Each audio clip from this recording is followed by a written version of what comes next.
diskusi gitu biar tidak monoton gitu.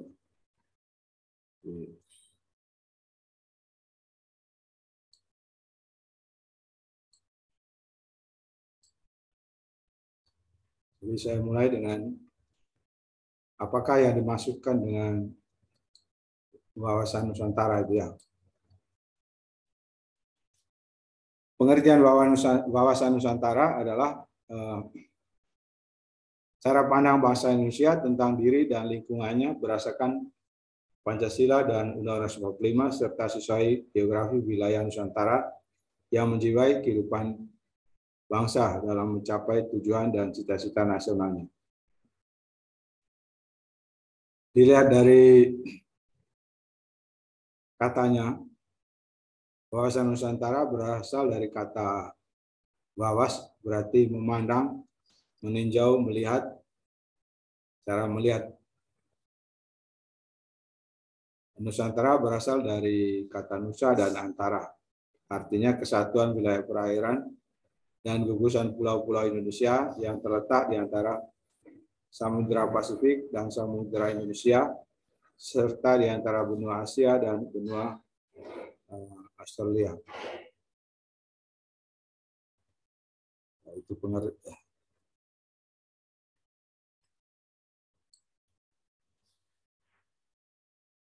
pengertian lain wilayah wawasan Nusantara termasuk wilayah ya sebagai ruang hidup, itu juga termasuk wawasan Nusantara. Ruang hidup sebagai satu negara meliputi darat, laut, udara. Antar satu negara dengan negara lain memiliki wilayah negara yang tidak sama. Setiap negara memiliki kepentingan nasional untuk mencapai cita-cita dan tujuan nasional. Indonesia yang memiliki wilayah negara yang sangat luas di satu sisi, sedangkan di sisi lain Indonesia juga harus mewujudkan tujuan negara. Maka Indonesia harus memiliki prinsip-prinsip dasar sebagai pedoman.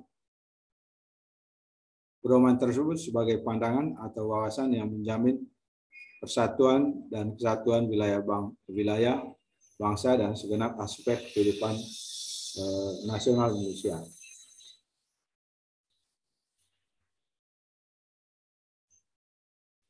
Kesatuan pandangan atau wawasan itu secara nasional di Indonesia dikenal dengan wawasan Nusantara. Diharapkan seluruh warga negara, aparatur negara, pemerintah, dan masyarakat, jika pedomannya satu, wawasannya satu dalam melihat wilayah bangsa, maka bangsa ini akan satu. Itu damai, jauh dari konflik, disharmonisasi atau gejala disintegrasi bangsa. Sehingga pembangunan dapat dilakukan dengan baik dalam mengawal kepentingan nasional guna menggapai tujuan dan cita-cita nasional. Tujuan wawasan Nusantara, tujuan ke dalam untuk mewujudkan kesejahteraan, ketentraman, dan keamanan bagi bangsa Indonesia. Tujuan keluar berkaitan dengan lingkungannya, yaitu untuk ikut serta menyelenggarakan dan membina kesejahteraan dan perdamaian di seluruh dunia. Nah, selanjutnya kita bahas mengapa perlunya wawasan Nusantara. Alasan yang pertama, wawasan Nusantara sebagai wawasan pembangunan yang mempunyai kesatuan kecakupan politik, kesatuan ekonomi, kesatuan sosial dan politik, kesatuan pertahanan keamanan. Yang kedua, wawasan Nusantara sebagai pertahanan dan keamanan negara merupakan geopolitik Indonesia dalam lingkup tanah air Indonesia sebagai satu kesatuan yang meliputi seluruh wilayah dan segenap kekuatan bangsa. Wawasan Nusantara sebagai wawasan kewilayahan sehingga dalam pembahasan negara agar tidak terjadi sengketa dengan tetangga.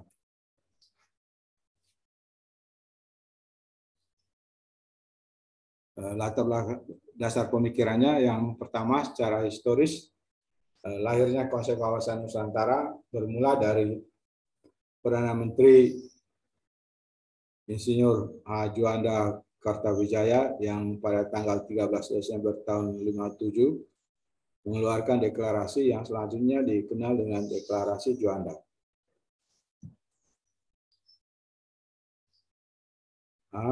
Deklarasi Juanda 13 Desember tahun 1957 dikukuhkan dengan Undang-Undang Nomor 4 Peraturan Pemerintah tahun 1960. Deklarasi Landas Kontinen pada tanggal 17 Februari tahun 1999 yang dikukuhkan dengan Undang-Undang Nomor 1 tahun 1973. Zona Ekonomi Eksklusif Indonesia GE tanggal 21 Maret tahun 1980 yang dikukuhkan dengan Undang-Undang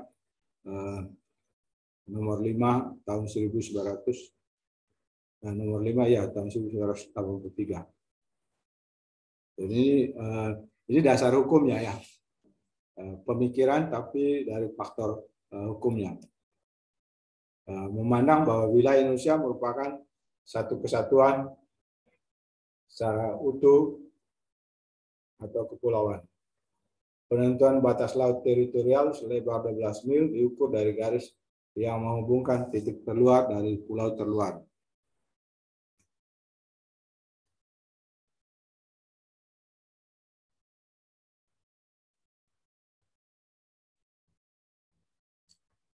Sebelumnya menggunakan hukum kolonial, yaitu Territorial Sea and Maritime Agreement Ordonance tahun 1939, Ordonasi tentang Teritorial Laut dan Lingkungan Maritim. Kemudian penentuan lebar laut 3 mil, Island to Island Theory.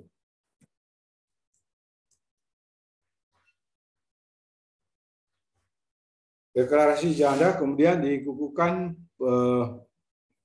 melalui Peraturan Pemerintah Nomor 4 tahun 1960 tentang perairan Indonesia dan kemudian ditetapkan menjadi Undang-Undang Nomor 4 tahun 1994. Deklarasi Landas Kontinen 17 Februari tahun 1969 untuk mengamankan sumber daya alam yang berada di dalam laut. Jadi makna peraturan tadi yang utama itu mengamankan sumber daya alam yang ada di dalam laut. Ya memang di dalam laut itu kalau kita orang awam biasa merasa barang biasa saja. Tapi bagi orang yang punya pengamatan yang tajam, yang punya ilmu, yang punya pengetahuan tentang kelautan, dia melihat laut ini sebagai sumber emas. Sebab segala sumber daya alam pada dasar laut dan tanah di bawahnya di landas kontinen adalah milik bangsa Indonesia.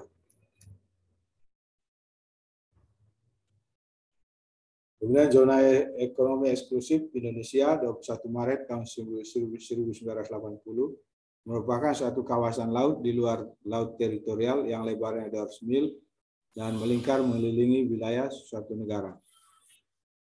Negara tersebut mempunyai hak eksklusif untuk mengambil kekayaan alamnya.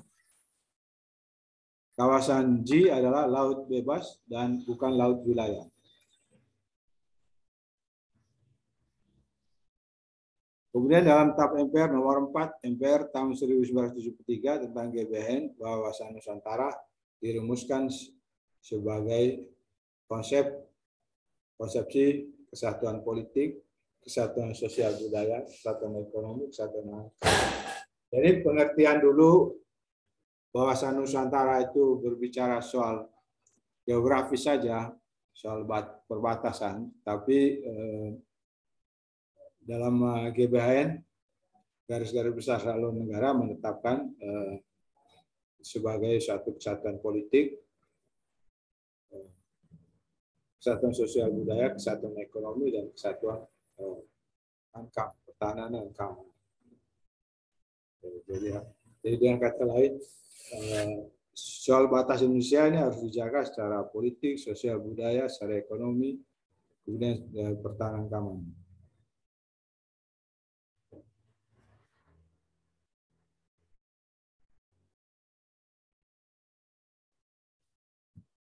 Dilihat dari aspek sosiologis, berdasarkan pada kondisi sosial budaya masyarakat Indonesia, wawasan Nusantara pada awalnya berpandangan akan kesatuan atau keutuhan wilayah, diperluas lagi sebagai pandangan akan persatuan bangsa.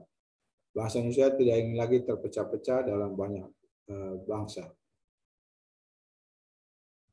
Karena dibutuhkan semangat kebangsaan Indonesia. Semangat kebangsaan Indonesia sesungguhnya telah dirintis melalui peristiwa kebangkitan nasional pada tanggal 20 Mei tahun 1908. Ditegaskan lagi dalam Sumpah Pemuda tanggal 28 Oktober tahun 1928 dan berhasil diwujudkan dengan proklamasi kemerdekaan bangsa pada tanggal 17 Agustus tahun 1945. Oleh karena itu, jauh sebelum deklarasi Juanda tahun 1957, konsep semangat dan kesatuan bangsa sudah tumbuh dalam diri bangsa. Coba kita bayangkan, gerakan pemuda Indonesia itu ya dimulai 20 Mei 1908. Kemudian dilanjutkan Sumpah Pemuda. Jadi, pertama diawali kebangkitan nasional, rasa satu bangsa, satu tanah air itu mulai tumbuh tahun 1908. Ini perjuangan ini belum berhasil sampai tahun 1928. Perjuangan melawan penjajah. Tanggal 28 Oktober tahun 1908. Ini belum berhasil. Baru berhasil tahun 1945 ketika Indonesia menyatakan sudah merdeka. Dengan demikian muncullah deklarasi Juanda tahun 1957. Nah, kalau kita lihat susah senangnya para pendiri bangsa dan negara kita ini ya, memang perjuangannya darah berdarah. Jadi kalau kita lihat kondisi sekarang ini, ketika pemerintah ada salah sedikit, langsung demo turun ke jalan dan macam-macam ya. Ini bagian daripada dinamika perkembangan bangsa dan negara. Padahal dulu para pendiri pejuang kemerdekaan itu dari tahun 1908 sampai tahun 1945 itu waktu yang cukup panjang memperjuangkannya menjadi sebuah negara.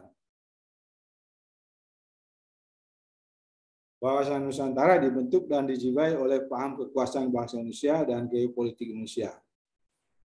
Wawasan Nusantara tidak mengembangkan ajaran atau teori tentang kekuasaan dan adu kekuatan, karena hal tersebut mengandung benih-benih persengketaan dan ekspansionisme.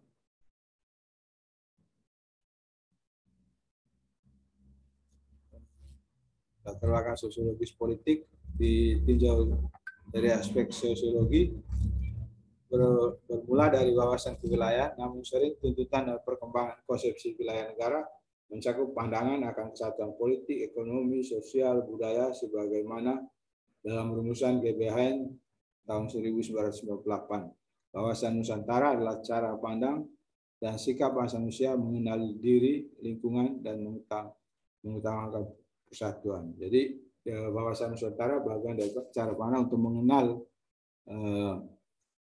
diri kita, untuk mengenal bangsa kita lebih dalam, beserta isinya, wilayahnya, dan segala macam. Nah, dilihat dari aspek politik, kepentingan nasional mencakupi cita-cita nasional, tujuan dari visi nasional warga negara bermula dari deklarasi Juanda, kemudian dirumuskan dalam naskah GBHN sebagai hasil konsep politik. Sebelum saya lanjut, dasar pemikiran wawasan Nusantara, ada pertanyaan?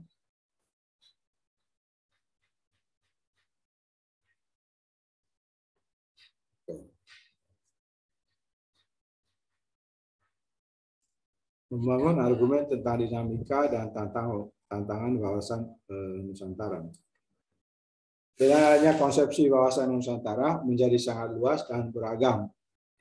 Isi, flora, dan fauna menjadi sangat luas serta penduduk yang memahami wilayah itu. Namun demikian, esensi wawasan Nusantara yang mengajak seluruh warga negara untuk memandang luasnya wilayah dan keberagaman yang ada di dalamnya sebagai satu kesatuan.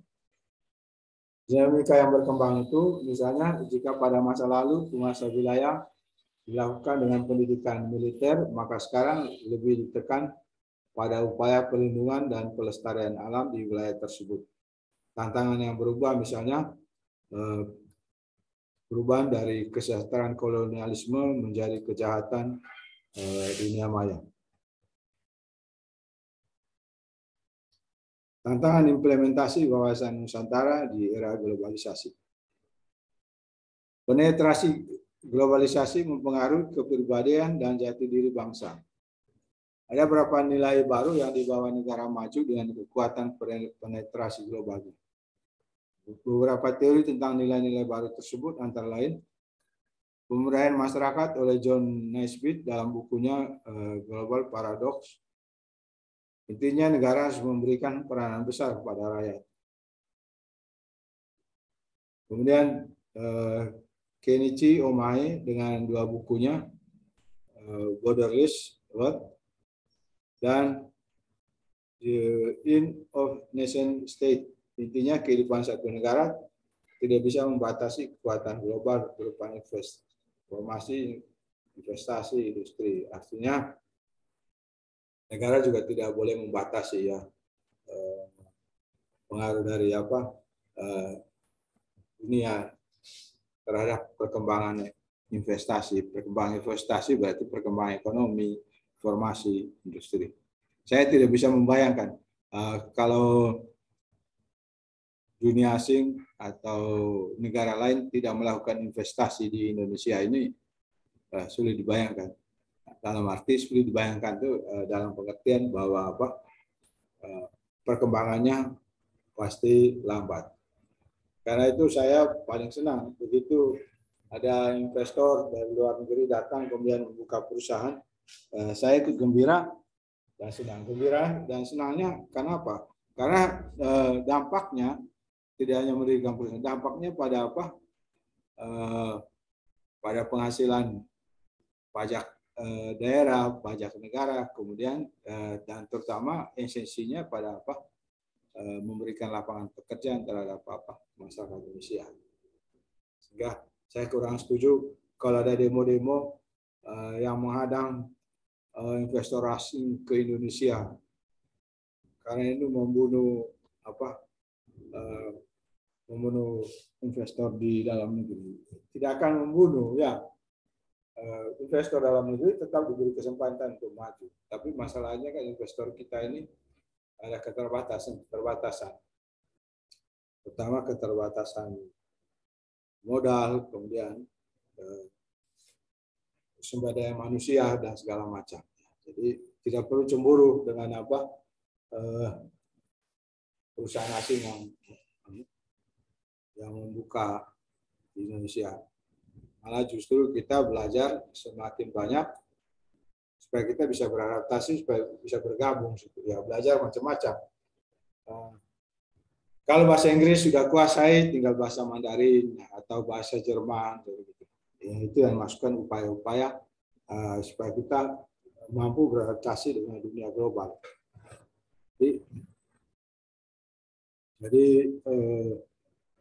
misalnya kalau saya ingin belajar ke Jerman, ya saya harus belajar bahasa Jerman supaya saya dapat kemudahan untuk dapat beasiswa ya. Jadi seperti itu. Ya, saya memberikan semangat ini ke teman-teman karena teman-teman masih muda, tidak ada hambatan. Saya dulu hampir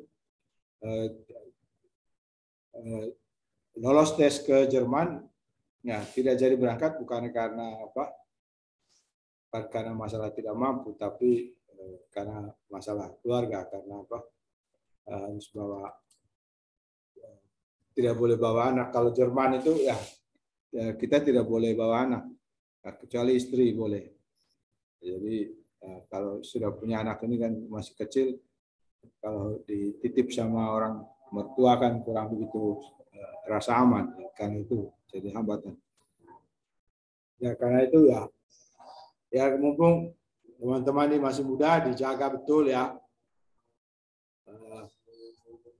supaya konsisten ketika kuliah, supaya jangan merit dulu ya. Kalau sudah kuliah boleh lah, tapi tergantung. Kalau ingin kerja di Indonesia saja ya tidak ada masalah. Kamu kawin sekarang juga nggak ada masalah. Tapi kalau keluar negeri memang ya sementara tahan diri dulu gitu. Ada suatu merek tersendiri kalau belajar di luar negeri. Karena apa? Karena pulang bisa bebas cari kerja di perusahaan asing dan boleh minta bayaran lebih. Bahkan kalau teman-teman punya kemampuan adaptasi yang tinggi, ya biar aja kerja di luar negeri, nanti gajinya tambah besar, pulang ke Indonesia tapi sudah kaya gitu. Nah, seperti itu. Oke, saya lanjut sampai sini. Ada pertanyaan tadi?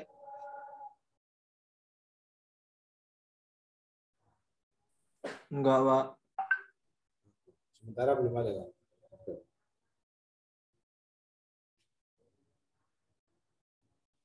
Oke, kita lanjut pada esensi dan urgensi wawasan Nusantara.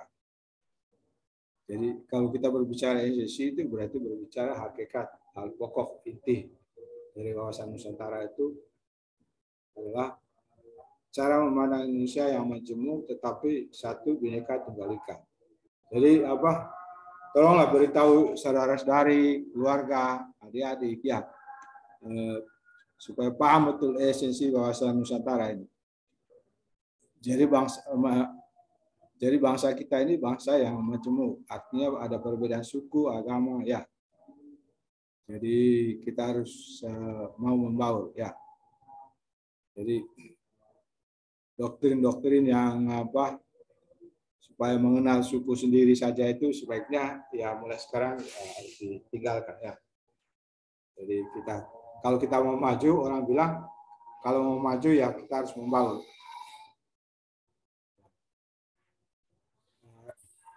Ya mungkin pengalaman kecil saya, kalau saya tidak merantau, ya mungkin hanya bisa jadi guru di kampung halaman sana. Tidak bisa tidak bisa membagi ilmu kepada orang lain.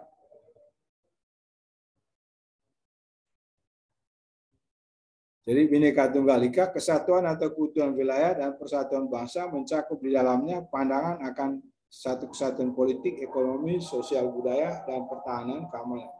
Bahasa Nusantara merupakan perwujudan dari sila ketiga Pancasila, yakni Persatuan Indonesia.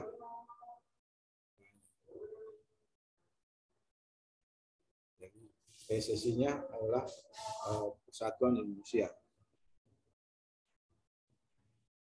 Urgensinya di mana terletak? Jadi kalau esensinya tadi cara memandang Indonesia yang majemuk, meskipun berbeda suku, agama, ras, tetapi satu. Ada filosofis orang mengatakan karena kaki saya berada di bumi Indonesia, jadi saya adalah orang Indonesia. Karena itu ya kita harus saling menghargai berbagai perbedaan, saling menghormati, ya itu kunci kebersamaan. Lalu urgensinya, hal yang mendesaknya adalah karena wawasan Nusantara sangat penting.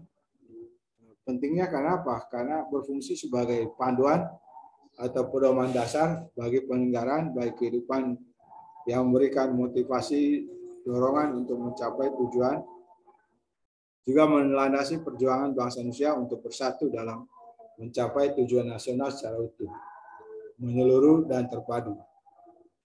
Maka untuk menjamin agar kesatuan Indonesia selalu terpelihara, bangsa Indonesia melahirkan wawasan Nusantara. Karena itu adalah suatu konsepsi geopolitik dan geostrategi yang menyatakan bahwa Kepulauan Nusantara yang meliputi seluruh wilayah daratan, lautan, dan ruang angkasa di atasnya, ya, beserta seluruh penduduknya adalah satu kesatuan politik, ekonomi, sosial, budaya, dan pertahanan keamanan. Lalu perwujudannya seperti apa? Kepulauan Nusantara sebagai kesatuan politik. Artinya bahwa kesatuan wilayah nasional dan segala isi dan kekayaannya merupakan satu kesatuan wilayah, wadah, ruang hidup, dan kesatuan matra seluruh bangsa serta menjadi modal dan milik bersama bangsa. Kemudian bahwa bangsa Indonesia terdiri dari berbagai suku dan berbicara dalam berbagai bahasa daerah serta memeluk dan meyakini berbagai agama dan kepercayaan terhadap Tuhan Yang Maha Esa, harus merupakan satu kesatuan bangsa yang bulat dalam arti yang seluas-luasnya.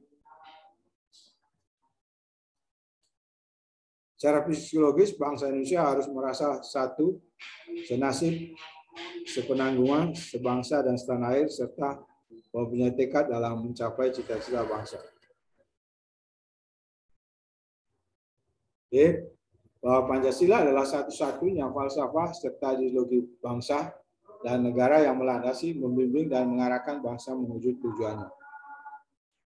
Bahwa kehidupan politik di seluruh wilayah Nusantara merupakan satu kesatuan politik yang diselenggarakan berdasarkan Pancasila dan Undang-Undang Dasar tahun 1945. Bahwa seluruh Kepulauan Nusantara merupakan satu kesatuan sistem hukum dalam arti bahwa hanya satu hukum nasional yang mengabdi kepada kepentingan nasional. Bahwa bangsa Indonesia yang hidup berdampingan dengan bangsa lain ikut menciptakan ketertiban dunia yang berdasarkan kemerdekaan, perdamaian abadi, dan keadilan sosial melalui politik luar negeri bebas, aktif, serta diabadikan pada kepentingan nasional.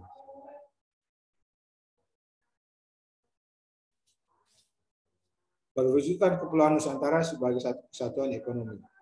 Artinya kekayaan wilayah Nusantara baik potensial maupun efektif adalah modal dan milik bersama bangsa, dan bahwa kepulauan hidup sehari-hari harus tersedia merata di seluruh wilayah tanah air.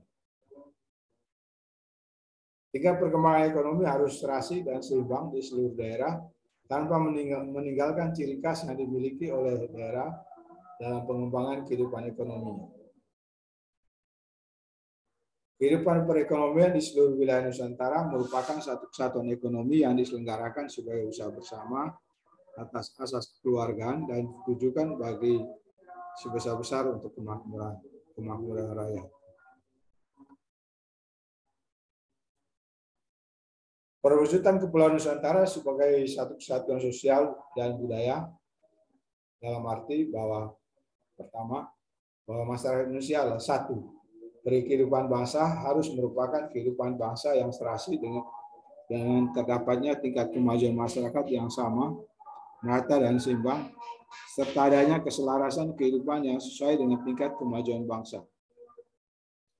Bahwa budaya Indonesia pada hakikatnya adalah satu, sedangkan corak ragam budaya yang ada menggambarkan kekayaan budaya bangsa yang menjadi modal dan landasan pengembangan budaya bangsa seluruhnya, dengan tidak menolak nilai-nilai budaya lain yang tidak bertentangan dengan nilai budaya bangsa yang hasil-hasilnya dinikmati oleh bangsa Indonesia. Perwujudan Kepulauan Nusantara sebagai satu kesatuan pertahanan keamanan. Ancaman terhadap satu pulau atau satu daerah pada hakikatnya merupakan ancaman terhadap seluruh bangsa dan negara. Ya, misalnya ancam di gangguan itu biasanya di daerah perbatasan dengan negara lain seperti Irian, Kalimantan. Di situ kadang-kadang karena tidak ada batas, jadi penduduknya bisa berkomunikasi dengan negara tetangga. Itu bisa memajukan ekonomi mereka sendiri, tapi juga bisa menjadi ancaman dalam tanda petik kalau tidak menjaga batasnya. Ya. B, bahwa tiap-tiap warga negara mempunyai hak dan kewajiban yang sama dalam rangka pembelaan negara. Kita semua punya hak yang sama ya untuk membela bangsa dan negara. Nah, ini perwujudan ya.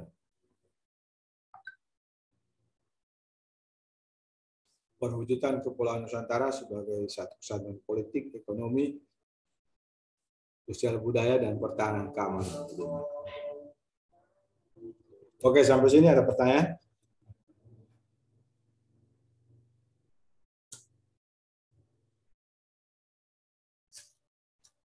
Enggak, Pak. Ya. Di situ suaranya bising kah? Karena di tempat saya dekat masjid, jadi ini pas jam ngobrol aja maksudnya. Tapi tidak apa-apa. Ada pertanyaan? Tidak, Pak.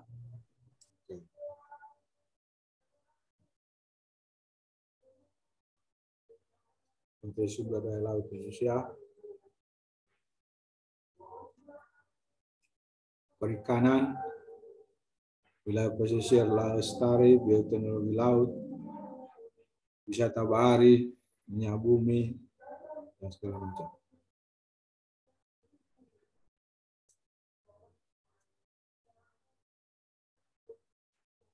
Oke, selanjutnya kita berbicara unsur. Unsur itu sama unsur dasar wawasan Nusantara. Yang pertama itu wadah kehidupan bermasyarakat, berbangsa, dan bernegara, meliputi seluruh wilayah Indonesia yang memiliki sifat serba Nusantara dengan kekayaan alam dan penduduk serta aneka ragam budaya. Wadah adalah wujud wilayah, tata inti organisasi, tata kelengkapan organisasi. Wadah juga bisa dipengertian sebagai sarana ya untuk mencapai tujuan. Pengertian biasa, tapi konteksnya di sini wadah ini sebagai wujud wilayah. Lalu isinya apa? Isinya cita-cita bangsa Indonesia, asas keterpaduan, manunggal, utuh menyeluruh, cuma merupakan aspirasi bangsa yang berkembang di masyarakat dan cita-cita serta tujuan nasional yang terdapat dalam pembukaan Undang-Undang 45. Isinya menyangkut dua hal. Yang pertama, realisasi aspirasi bangsa sebagai kesepakatan bersama dan perwujudannya, pencapaian cita-cita dan tujuan nasional persatuan. Persatuan dan kesatuan dalam kebinekaan meliputi semua aspek kehidupan nasional. Yang ketiga, unsur tata laku atau kode. Hasil interaksi antara wadah dan isi wawasan Nusantara yang terdiri dari tata laku batinnya, yaitu mencerminkan jiwa, semangat, dan mentalitas yang baik dari bangsa Indonesia.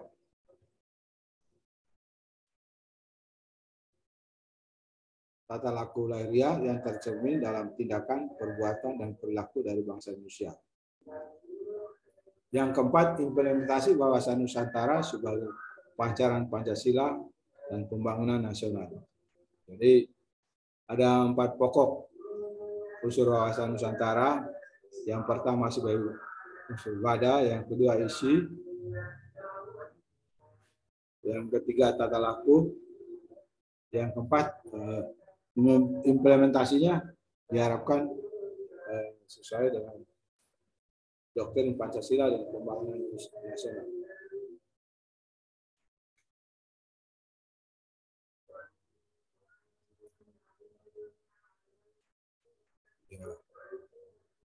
Cara pandang kita dalam melihat bangsa dan negara ini terdiri dari lingkungan tetap bersumber daripada Pancasila.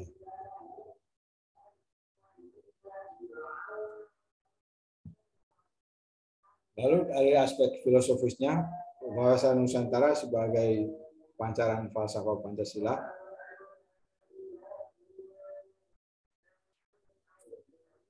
Konsep wawasan Nusantara berpangkal pada dasar ketuhanan yang Maha Esa sebagai sila pertama yang melahirkan hakikat misi manusia yang terjabarkan pada sila kedua.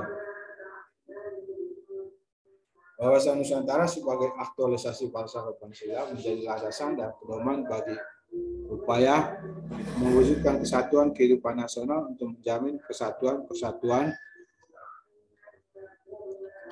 dan keutuhan bangsa serta upaya mewujudkan ketertiban dan perdamaian dunia.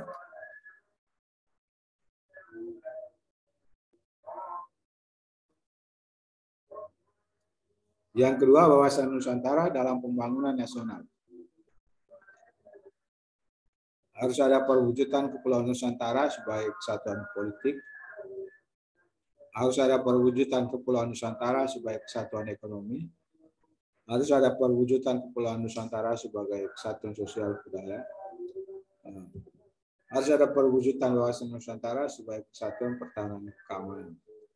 Jadi dengan adanya wawasan Nusantara diharapkan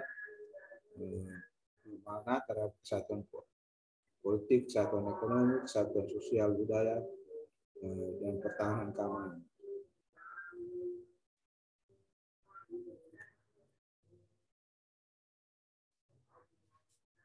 Penerapan atau implikasi wawasan Nusantara dan tantangan implementasinya. Ini maksudnya tantangan dalam menerapkan konsep wawasan Nusantara ini. Yang pertama, penerapan wawasan Nusantara di bidang wilayah diterimanya konsepsi Nusantara di forum internasional. Laut menjadi bagian integral kedaulatan, pengakuan terhadap landasan kontinen, dan G, sebagai luas wilayah Indonesia menjadi semakin besar.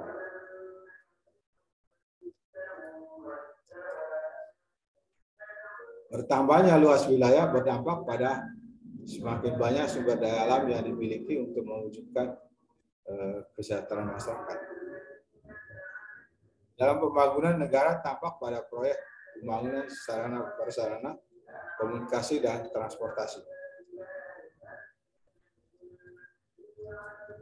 Di bidang sosial budaya, pada kebijakan sebangsa dan setanah air senasib penangguhan dengan asas Pancasila.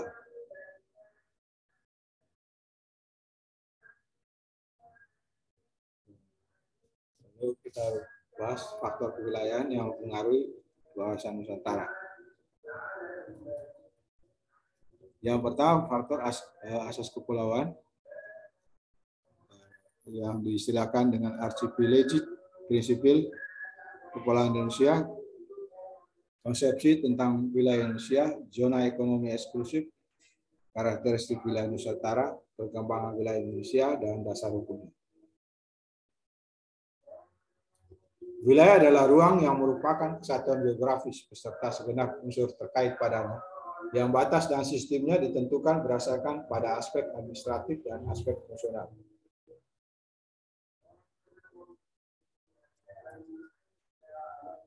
Ruang bermakna sebagai wadah yang meliputi ruang daratan, lautan, dan udara sebagai satu kesatuan wilayah, tempat manusia dan makhluk lain melakukan kegiatan dan kelangsungan hidupnya.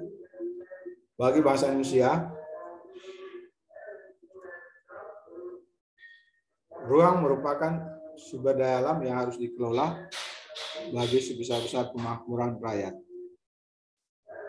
Indonesia terletak pada koordinat 6 LU sampai 95 BB sampai dengan 141-45 BT. Di antara benua Asia dan Australia, Oseania, serta antara Samudra Pasifik dan Samudra Hindia sehingga disebut Nusantara. Jadi saya ulangi lagi. Indonesia terletak pada koordinat 6 LU sampai 95 BB sampai 141-45 BT di antara benua Asia dan Australia.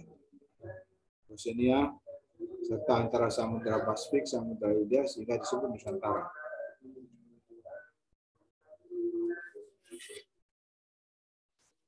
Indonesia juga dikenal sebagai negara terbesar karena jumlah pulaunya paling banyak.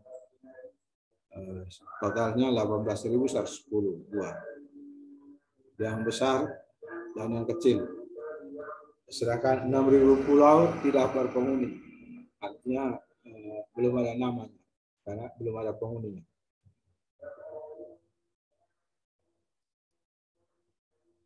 Luas daratan 1.922.570 km, sedangkan luas perairannya 3.257.403 km. Mempertahankan keutuhan wilayah NKRI menjadi kewajiban seluruh rakyat Indonesia. Konsep penguasaan wilayah geografis harus menyatu dengan sistem politik, sehingga penjagaan terhadap sejengkal wilayah NKRI sama dengan kedaulatan negara.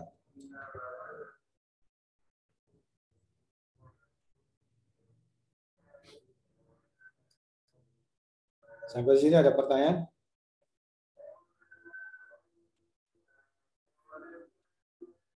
Oke, sekarang kita berbicara soal manfaatnya. Apakah wawasan Nusantara itu membawa manfaat bagi masyarakat? Ya jelas membawa manfaat. Manfaat yang pertama, terintegrasinya wilayah darat dan laut Indonesia dalam satu kesatuan. Pertama, luas wilayah Indonesia, terutama wilayah laut, menghasilkan cadangan sumber daya alam yang sangat besar. Hakikat wawasan Nusantara ke dalam lebih menampakkan sifat dan ciri sebagai kesatuan wilayah laut dengan pulau-pulau di dalamnya yang merupakan satu kesatuan utuh dan manunggal. Keluar, Nusantara yang terletak di antara dua samudera dan dua benua berada pada posisi silang yang sangat strategis.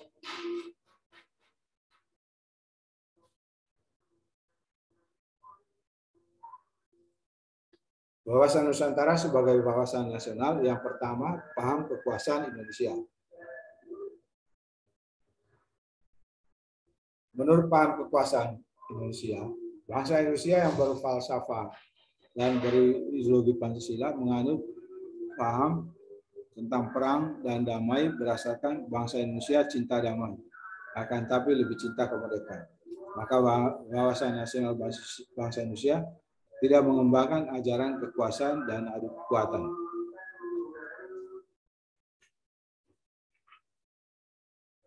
Yang kedua, geopolitik Indonesia. Indonesia menganut paham negara kepulauan berdasarkan archipelago konsep. Artinya laut sebagai punggung daratan, sehingga wilayah negara menjadi satu kesatuan yang utuh sebagai negara kepulauan. Laut sebagai punggung ini maksudnya ya kita melakukan komunikasi, transportasi, perjalanan juga bisa melalui laut, terutama transportasi untuk ekonominya.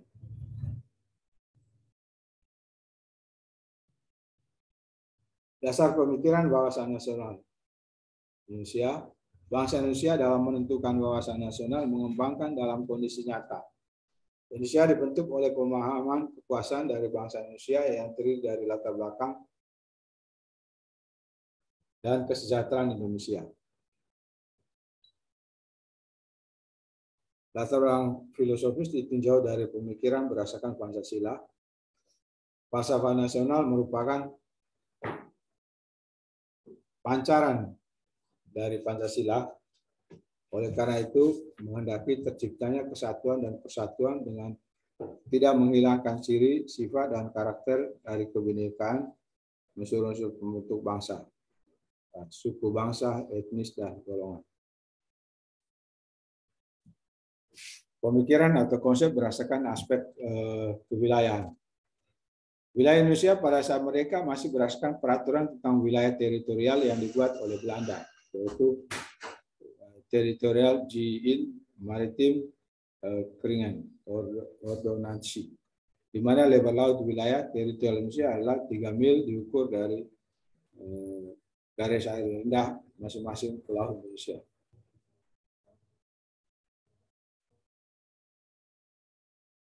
DG IMCO tahun 1939 tidak menjamin kesatuan wilayah Indonesia, sebab antara satu pulau dan pulau yang lain menjadi terpisah-pisah. Sehingga pada tanggal 13 Desember tahun 1957, pemerintah mengeluarkan deklarasi Juanda yang isinya segala perairan di sekitar, di antara, dan yang menghubungkan pulau-pulau atau bagian pulau-pulau yang termasuk daratan negara Indonesia dengan tidak memandang luas atau lebarnya adalah bagian-bagian yang wajar daripada wilayah daratan negara Indonesia, dan dengan demikian merupakan bagian daripada negara Republik Indonesia. Lalu lintas yang damai di perairan pedalaman ini bagi kapal-kapal asing dijamin selama dan sekedar tidak bertentangan dengan mengganggu kedaulatan dan keselamatan negara Indonesia. Dalam peraturan yang akhirnya dikenal dengan sebutan Deklarasi Juanda disebutkan juga bahwa batas laut teritorial Indonesia yang sebelumnya 3 mil diperlebar menjadi 12 mil. Itu dari garis yang menghubungkan di titik ujung terluar dan pulau-pulau dari wilayah negara Indonesia yang pada saat air laut surut. Dengan keluarnya pengumuman tersebut secara otomatis Ordonansi tahun 1939 tidak berlaku lagi dan wilayah Indonesia menjadi suatu kesatuan antara pulau-pulau serta laut yang menghubungkan antara pulau-pulau tersebut.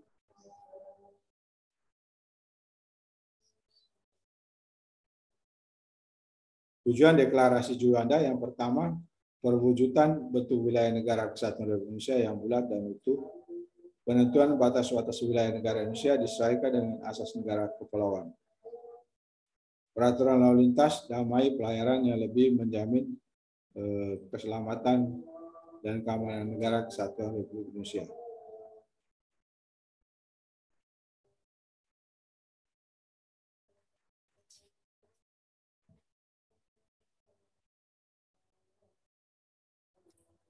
Zona ekonomi eksklusif. Zona ekonomi eksklusif adalah jarum laut selebar 200 mil ke arah laut terbuka diukur dari garis dasar.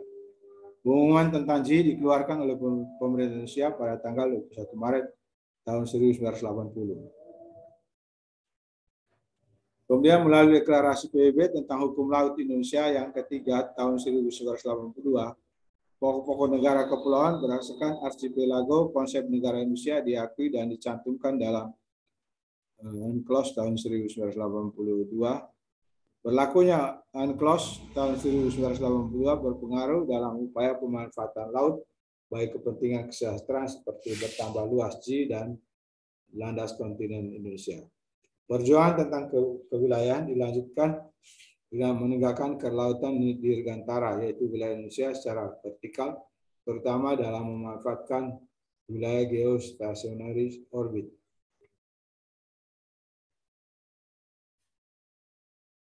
Kemudian dalam hal ruang udara, jadi ruang udara adalah ruang yang terletak di atas ruangan daratan dan atau ruang lautan di sekitar wilayah negara dan melekat pada bumi di mana satu negara punya hak yurisdiksi. Banyak udara, ruang daratan dan ruang lautan merupakan satu kesatuan ruang yang tidak dapat dipisahkan. Nah, itu maksudnya kalau di darat dikuasai oleh kalau kita analogikan dengan angkatan bersenjata, darat dikuasai oleh angkatan darat, laut dikuasai oleh angkatan laut dalam arti yang menjaga wilayah perairan Indonesia, lalu udara dijaga oleh angkatan udara kita yang punya keahlian dalam melakukan secara di udara melalui transportasi kapal udara. Berdasarkan ciri dan sifat kebudayaan masyarakat Indonesia sangat heterogen dan unik sehingga mengandung potensi konflik yang sangat besar. Terlebih kesadaran nasional masyarakat yang relatif rendah sejalan dengan terbatasnya masyarakat terdidik. Proses sosial dalam menjaga persatuan nasional sangat membutuhkan kesamaan persepsi kesatuan cara pandang di antara segenap masyarakat tentang eksistensi budaya yang sangat beragam, namun memiliki semangat untuk membina kehidupan. Sampai sini ada pertanyaan?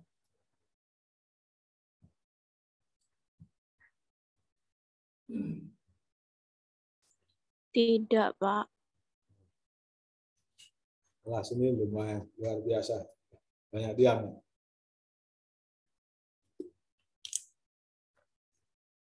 Masih berapa menit, Non? Berakhirnya 15.20, Pak. Oh, jadi saya masih ada waktu 20 menit lebih ya, kurang lebih 30 menit. Oke, kalau saya langsung. Pemikiran berdasarkan aspek kesejarah. Maksudnya wawasan Nusantara dilihat dari aspek sejarah. Perjuangan suatu bangsa dalam meraih cita-cita pada umumnya tumbuh dan berkembang akibat latar belakang sejarah. Penjajahan di samping menimbulkan penderitaan dan juga menumbuhkan semangat untuk merdeka yang merupakan awal semangat kebangsaan Indonesia yang diwadai Budi Utomo dan Sumpah Pemuda. Ya, tadi saya ngomong jaraknya cukup lama sekali. Indonesia mengalami penderitaan tahun 1908 tadi jajah. Maksudnya sejak 1908 gerakan-gerakan cita-cita untuk Indonesia Merdeka supaya segera terwujud mulai melakukan gerakan sampai tahun 1945 itu puncaknya. Tahun 1908 gerakan pemuda mulai dikumandangkan, tapi belum berhasil. Baru berhasil tahun 45.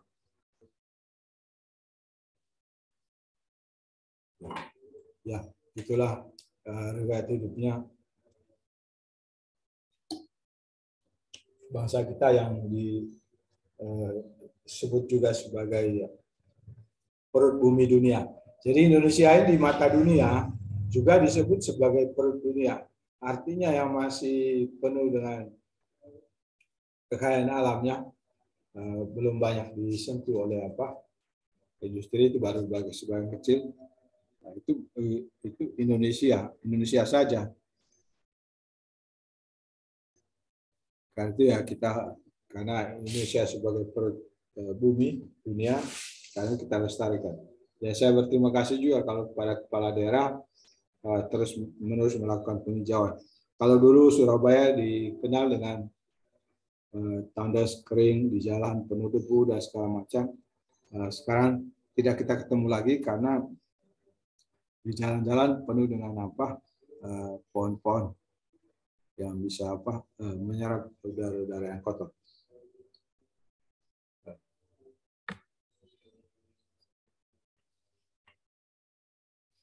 Konsep geopolitik.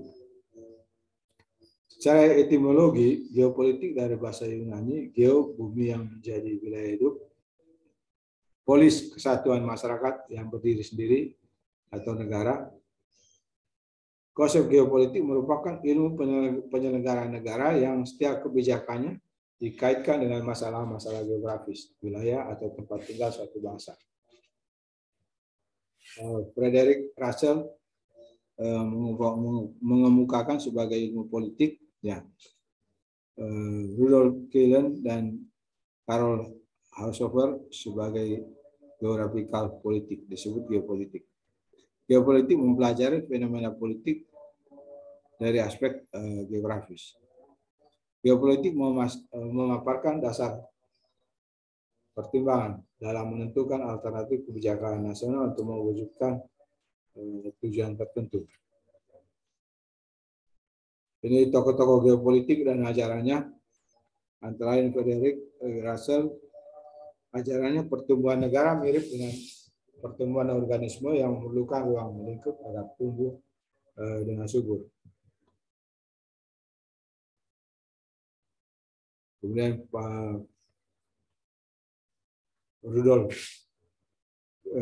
Killen memiliki ajaran merupakan kebiasaan dalam rangka mencapai tujuan nasional dan memanfaatkan keuntungan letak dan kondisi geografis negara. teori geopolitik.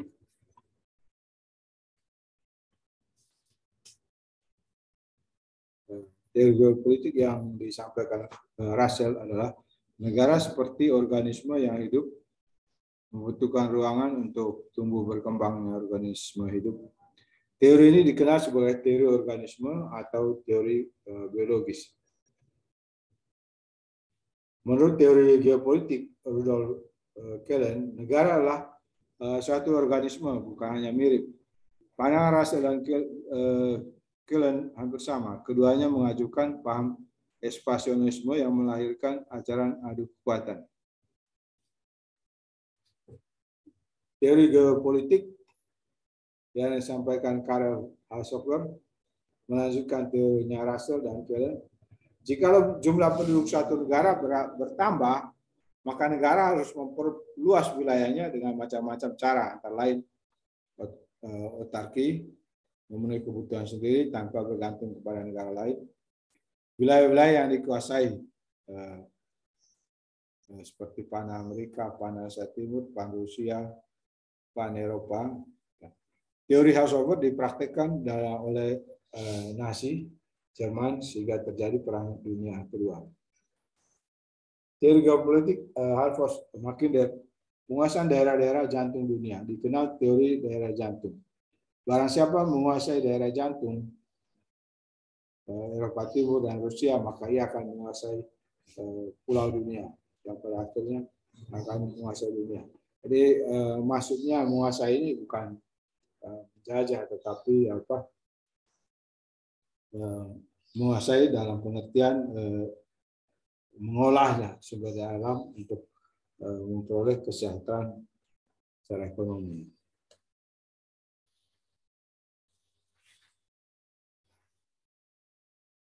Dan nanti saya pelajari sendiri juga.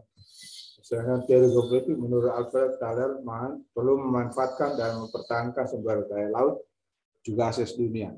Dikenal konsep bahari atau konsep kekuatan di laut. Barang siapa menguasai lautan akan menguasai kekayaan dunia. Itu menurut Alfred. Sedangkan pandangan Fuller, kekuatan dirgantara lebih berperan dalam memenangkan peperangan melawan musuh. Muncul konsep wawasan dirgantara atau konsep kekuatan di udara.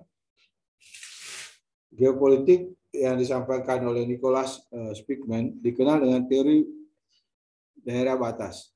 Ia membagi dunia dalam 4 wilayah: pivot area, wilayah jantung; offshore kontinen land, wilayah pantai benua Eropa, Asia; oceanic belt, wilayah pulau di luar Eropa, Asia, Afrika; New World, wilayah Amerika. Spiegelman memandang perlu kekuatan kombinasi dari angkatan perang untuk melakukan perlawanan. Ini gambaran seluruhnya.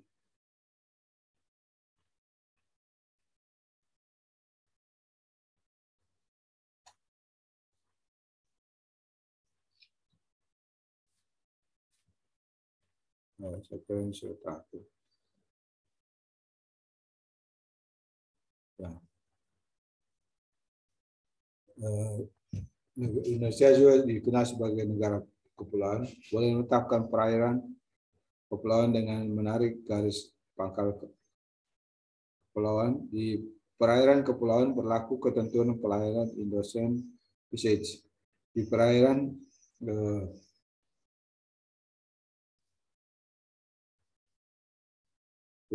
tetap diakui tradisional fishing rights.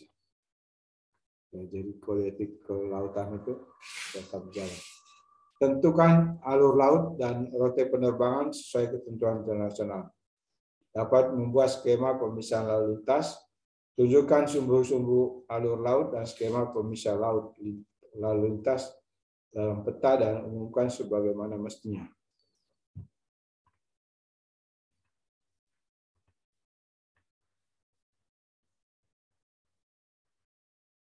Batas wilayah NKRI berdasarkan Undang-Undang Nomor 6 Tahun 96 tentang Perairan Indonesia. Negara Indonesia merupakan negara kepulauan. Di dalam negara kepulauan diterima asas bahwa Segala perairan di sekitar, di antara dan yang menghubungkan pulau-pulau termasuk daratan NKRI adalah bagian integral dan merupakan kelautan NKRI. Kelautan NKRI meliputi laut teritorial, perairan kepulauan, dan perairan pedalaman, serta udara di atas laut teritorial, perairan kepulauan, dan perairan pedalaman, serta dasar laut dan tanah di bawahnya termasuk sumber kekayaan alam yang terkandung di dalamnya.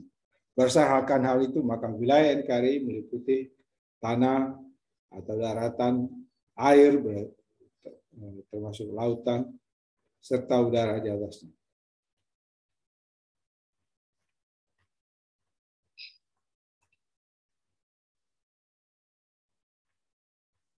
Ya. Dan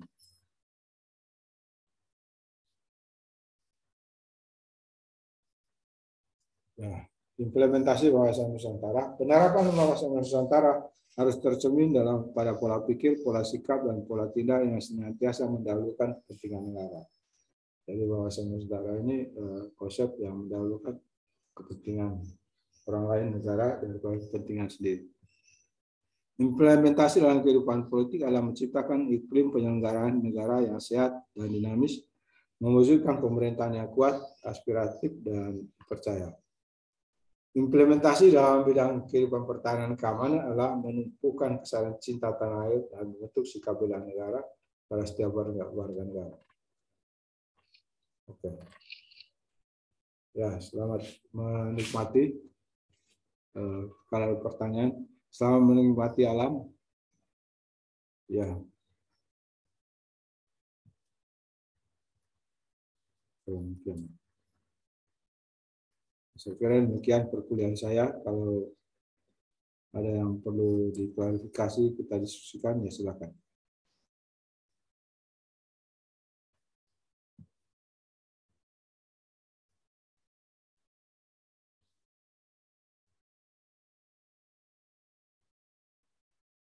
Pertanyaan. Oke. Lalu menyangkut apa? Tugas-tugas ya.